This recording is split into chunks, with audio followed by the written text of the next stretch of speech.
Passe une bonne nuit, Sophie.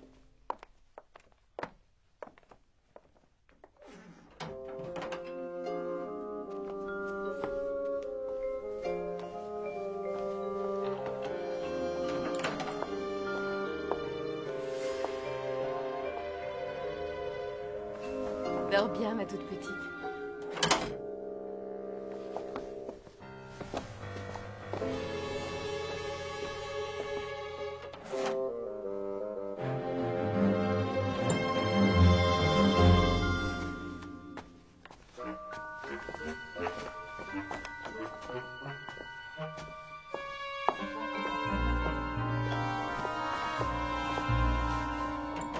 Marguerite! Marguerite! Chut! Écoute-moi, Marguerite. Non! Tu sais très bien que maman n'aime pas qu'on se promène la nuit. Bon. Alors tu ne sauras pas la très importante nouvelle que j'étais venue t'annoncer. Qu'est-ce que c'est? Non, non. Maman n'aime pas qu'on se promène la nuit. Sophie, s'il te plaît. Alors promets-moi de ne rien répéter à personne. Pas même à Camille et Madeleine? À personne. Ou je ne dis rien. Non, non, c'est promis. Bien. Cet après-midi, Madame de Fleurville m'a demandé d'aller chercher des légumes au jardin. Et c'est pour ça que tu me réveilles. Attends, ces légumes étaient destinés à Françoise Lecomte et à sa fille Marie. Madame de Fleurville est généreuse, mais Françoise Lecomte n'est pas la plus malheureuse par ici. Tenez, la mère Toutain, qui n'a pas tous les jours seulement un morceau de pain à se mettre sous la dent. La pauvre. Et elle habite par ici? Elle reste dans une maisonnette à l'entrée du village en sortant de la forêt. Elle travaille le plus qu'elle peut, mesdames. 82 ans. Il lui manque jusqu'au fil pour ravauder ses pauvres habits. Est-ce loin? Une demi-heure de marche au plus. Sûr qu'un morceau de pain et un peu de lard lui feront bien du profit. Tu vois, Marguerite, l'autre jour chez les Lecomte, c'est Madame de Rosebourg qui a été généreuse. Nous, les enfants, nous n'avons pas servi à grand-chose. Et alors? Rien. Crois-tu que c'est en ne faisant jamais rien que nous deviendrons généreuses comme Madame de Fleurville et ta maman? Ben, non. J'ai décidé d'aller demain porter des choses indispensables à cette mère Toutain. Tu viendras avec moi? Bien sûr, si maman le permet. Emmenons avec nous Camille, Madeleine et Elisa. Marguerite, tu as promis. Nous sommes bien assez grandes pour y aller seules sans nous faire aider de personne. Mais pourquoi ne pas... Chut! Tu ne dors pas, Marguerite? Tu parles toute seule? Non, si maman. Juste un mauvais rêve. Dors tranquille. Les cauchemars n'embêtent pas les petites filles sages. Bien sûr, maman. Bon, Sophie, tu t'en vas maintenant. Tu viendras avec moi chez la mère Toutain? Ça suffit maintenant. Tu m'as obligée à faire des cachotteries à maman. Va-t'en! Tu as promis? Attention, ou les cauchemars viendront te tirer par les pieds. À demain.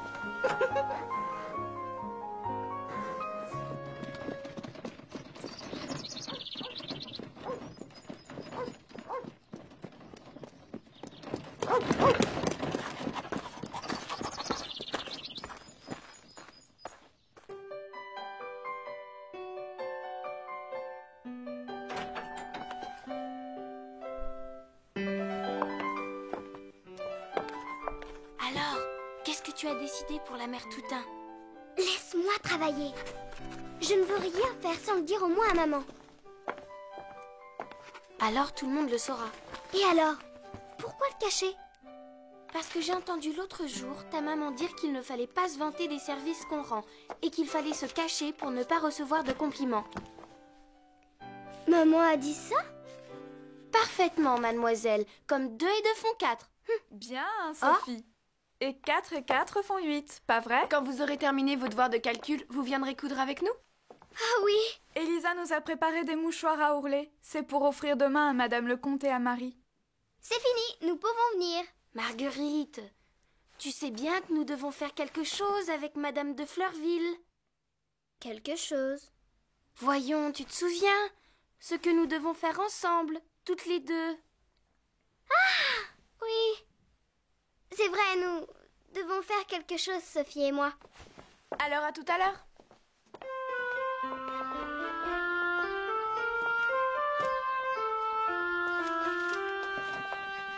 Sophie, Marguerite, je cherche quelques livres à prêter à la petite Marie Lecomte. Pouvez-vous m'aider à faire mon choix? C'est que Camille et Madeleine nous attendent, madame, pour ourler des mouchoirs. Bien, je devrais donc me débrouiller seule.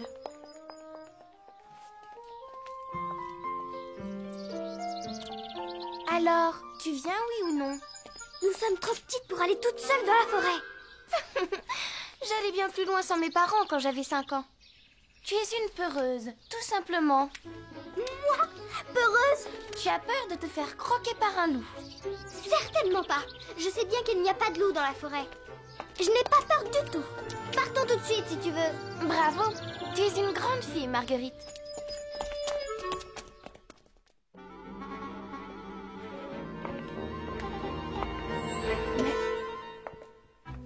Pourtant... Mais qu'est-ce qui... Joseph, c'est vous qui avez pris mon panier à couture? Certainement, Elisa. Comme je n'ai pas assez de mon travail, figurez-vous que je me relève la nuit pour faire votre couture. Ce panier ne s'est pourtant pas vidé ni envolé tout seul.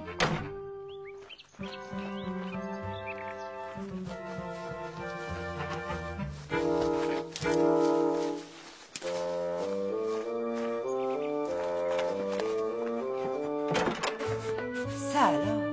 Joseph, c'était vous qui m'avez pris 2 miches de pain et un gros morceau de lard? Certainement, Rosalie. La nuit, il m'arrive d'avoir un petit creux, et je m'enfile 2 ou 3 miches, 1 ou 2 poulets.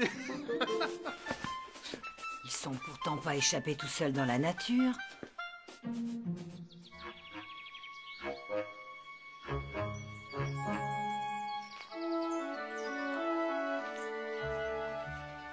Jamais je n'aurais dû accepter de te suivre. Marguerite, tu ne te réjouis pas de voir le bonheur de cette pauvre vieille? Es-tu bien sûre du chemin, au moins? Certainement. Nous y serons dans 10 minutes, tout au plus.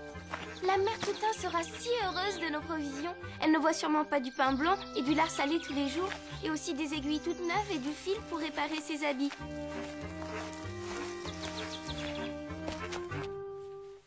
Je ne trouve plus la bobine de fil blanc, Elisa.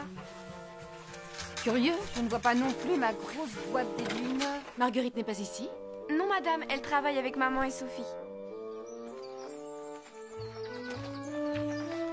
Je commence à être fatiguée. Moi aussi. Il y a longtemps que nous sommes partis. On doit s'inquiéter au château. Qu'est-ce que tu as? Je ne connais plus le chemin. Nous sommes perdus. Perdus? Alors il faut nous en retourner tout de suite. C'est ça, retournons.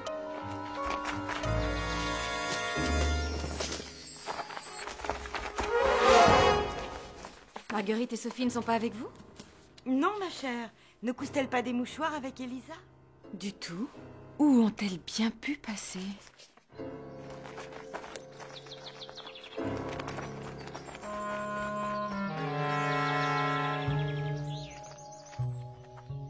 Il y a de la mousse.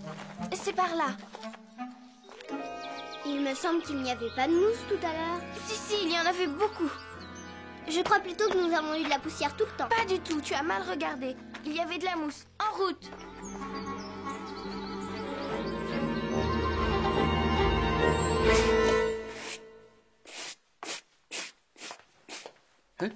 Rosalie, avez-vous vu Sophie et Marguerite?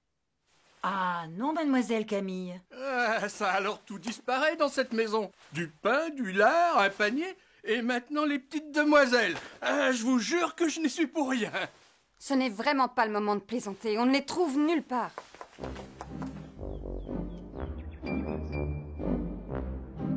Personne chez Marguerite.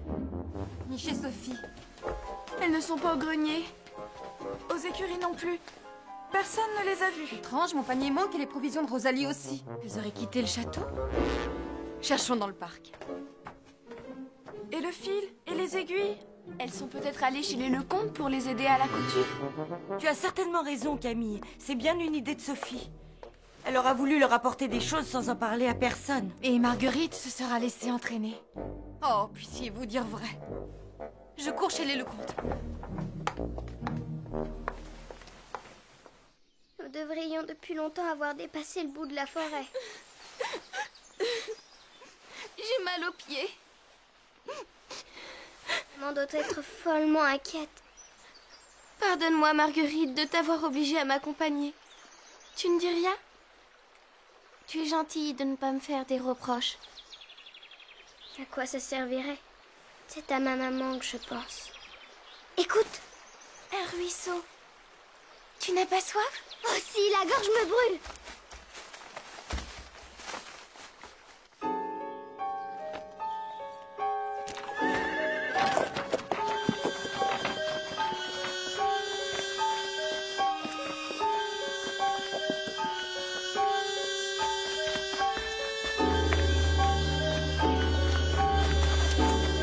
Non, elles ne sont pas ici.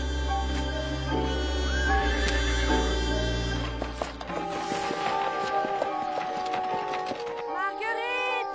Sophie! Marguerite! Mademoiselle Sophie! Marguerite! Sophie!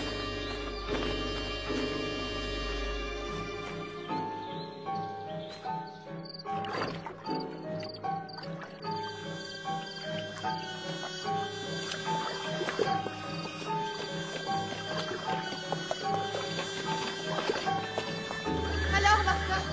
Rien, madame. Dieu merci. Personne ne les a vus au village, ni sur la route du moulin. J'ai poussé jusqu'à la ferme de Réan, rien non plus. Peut-être que ces petites demoiselles se sont égarées dans la forêt. Dans la forêt? Je ne vois pas pourquoi elles se seraient aventurées dans la forêt. Elles savent que l'endroit est dangereux, infesté de loups et de bêtes sauvages.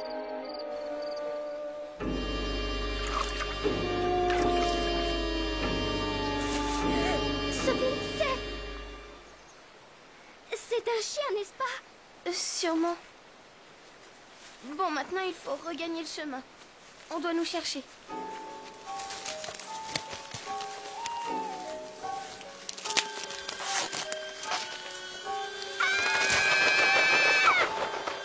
J'ai peur, Sophie. Un chemin mène toujours quelque part. Viens.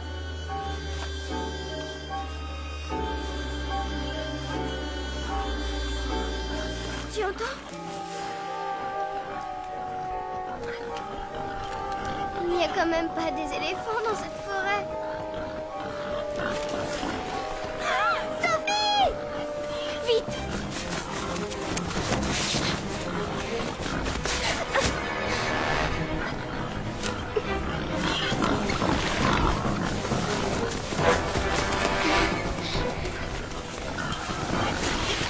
Vite, dans l'arbre, suis-moi.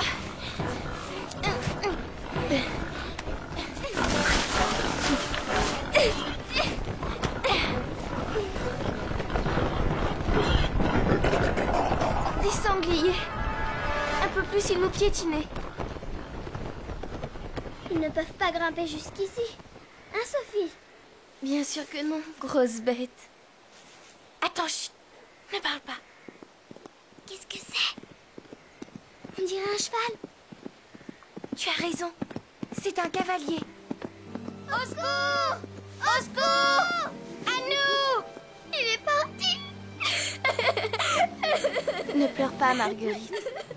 Ça veut dire qu'il y a une route tout près d'ici. Nous n'avons plus qu'à attendre le passage d'un autre voyageur et à appeler très fort. Sophie! Marguerite! Mademoiselle Marguerite. Sophie! Wouhou! Sophie! Mademoiselle Marguerite! Ce sont des loups? Mais non, bien sûr que non. Tu es sûre?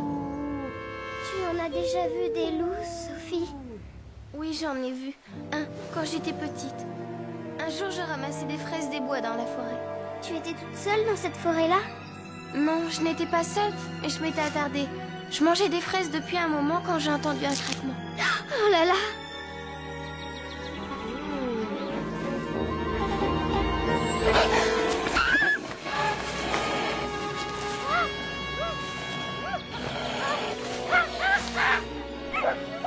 Allez les chiens, vite, vite!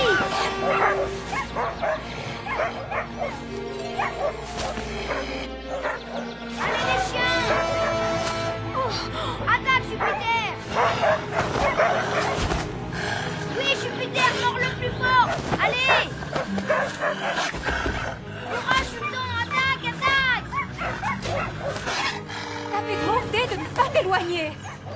Tu es blessée? Tout va très bien, ma tante. Ce jour-là, j'ai failli provoquer une catastrophe. Pourquoi est-ce que je ne peux pas m'empêcher de faire des bêtises? Sophie, écoute, une charrette. Au secours! Au secours! Au secours!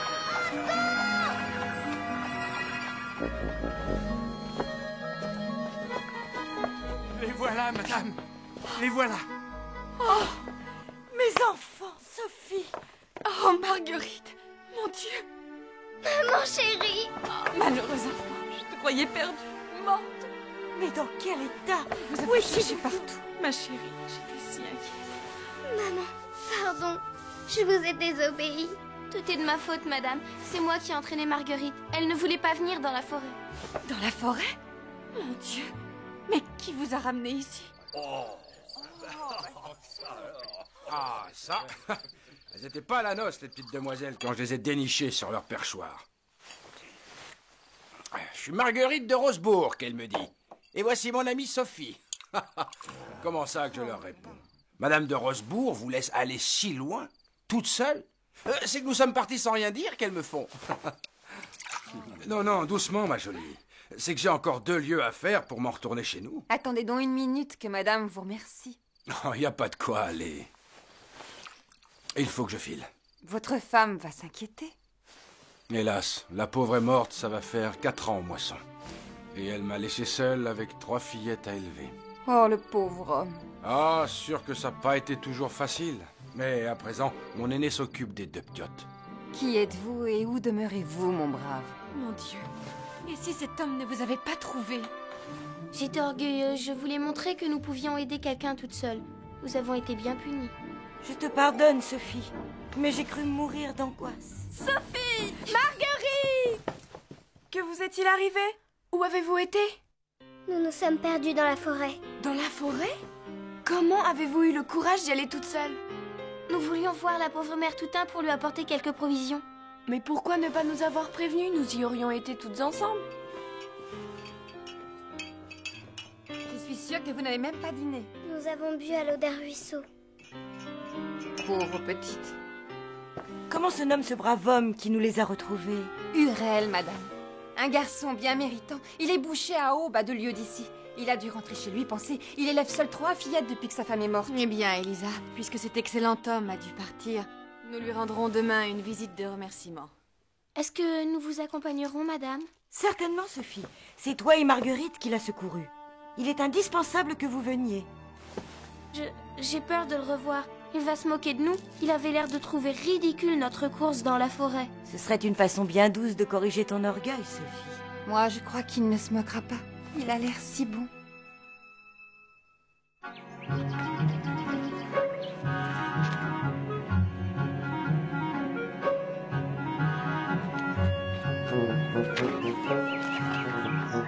Eh bien, Elisa, on s'est fait toute belle pour rendre visite au boucher Urel.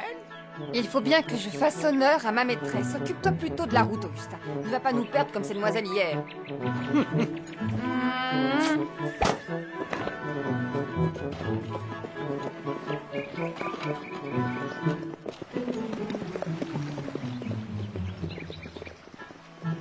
Sophie t'a fait une belle peur, ma pauvre. Oh, madame, ce n'est pas seulement de sa faute. J'ai désobéi, moi aussi, en la suivant. Elle ne serait jamais partie seule. Tu as bon cœur, Marguerite. Sophie est trop impulsive. Mais cette aventure est la meilleure des leçons.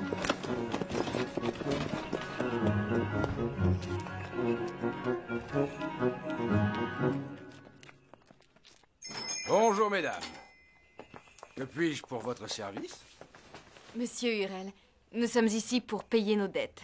Je ne me souviens pas avoir livré à madame ni bœuf, ni mouton, ni veau. Non, mais 2 petites filles que vous avez trouvées dans la forêt.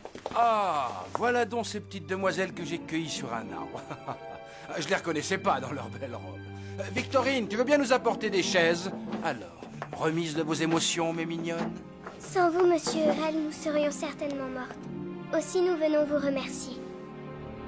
J'espère que vous voudrez bien accepter ceci en remerciement. Oh, c'est trop beau, ma bonne chère dame. Vous êtes... Ça ne méritait pas tout ça. Cela méritait bien davantage. Vous nous avez rendu à chacune un trésor et ceci n'est qu'une simple montre. Voici donc vos 3 fillettes. Sophie. Oh. Allez, Victorine, ouvre, c'est pour vous 3. Oh, vraiment, c'est trop.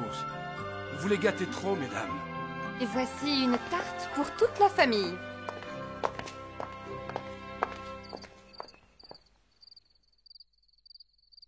Pardon, madame. Je vous donne trop de soucis. Tu as bon cœur, Sophie. Mais ça ne suffit pas. Si vous étiez morte dans cette forêt, crois-tu que cela aurait soulagé le malheur de la mère Toutain? Non, bien sûr que non, madame. En revanche, tu aurais provoqué le désespoir. Madame de Rosebourg ne l'aurait jamais supporté. Et moi non plus. Vous auriez été triste? Pour moi? Triste? Tu n'as donc pas compris, Sophie, que je tenais à toi autant qu'à mes propres filles.